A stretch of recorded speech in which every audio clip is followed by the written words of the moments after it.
गुड़ही जाले बिया बिचाय पिया मेलावा में, गुड़ही जाले बिया बिचाय।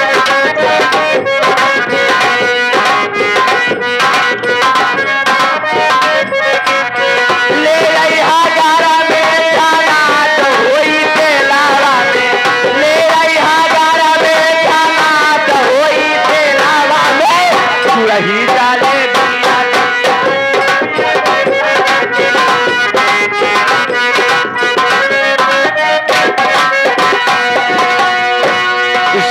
साथ रामचंद्र ठेकेदार साहब के अम्मा जी के लिहा पकौड़ी बाबू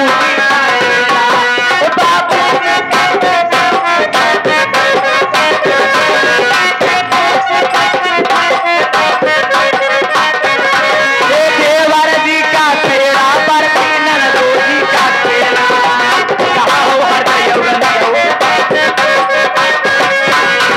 श्री रामचंद्र के ठेकेदार साहब के बड़ी बहन जी 21 रुपए का पुरस्कार करती हैं। कहा तैन की मुअली रे माई मुअली गवाई है तब जाय दे जनवा बजाए रहा भीड़िया का मेलावा में, जनवा बजाए रहा भीड़िया का मेलावा में, वही जाले बिया बिया मेलावा में, वही जाले बिया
रामचंद्र ठेकेदार साहब के बड़ी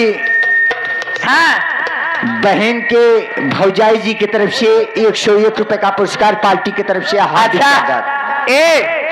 हम तोहरा से कुछ मालूम करे चाहते हो।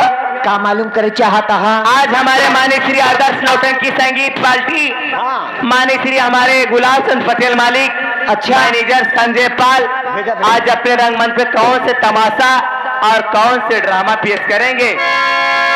तो कहने का मतलब आप पूछना चाहती हैं? जी हाँ, किस रंगमंच पर श्री गुलाब चंद पटेल जी, श्री संजय पाल मैनेजर जी, डायरेक्टर लाल बहादुर खल्लायत जी, जी हाँ, कौन सा ड्रामा कौन सी संगीत खेलेंगे? जी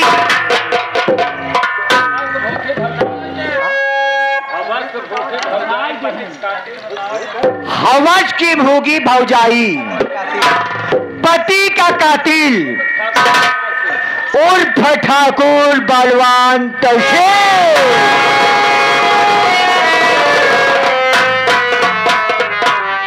तमाशा न देखा तो हसरत रहेगी, जुमा पर हमेशा शिकायत रहेगी। अरे रीम झीम बारात से बदरेवा साजनवा घरवा नाई बका हो। रीम झीम बारात से बदरेवा साजनवा घरवा नाई बका।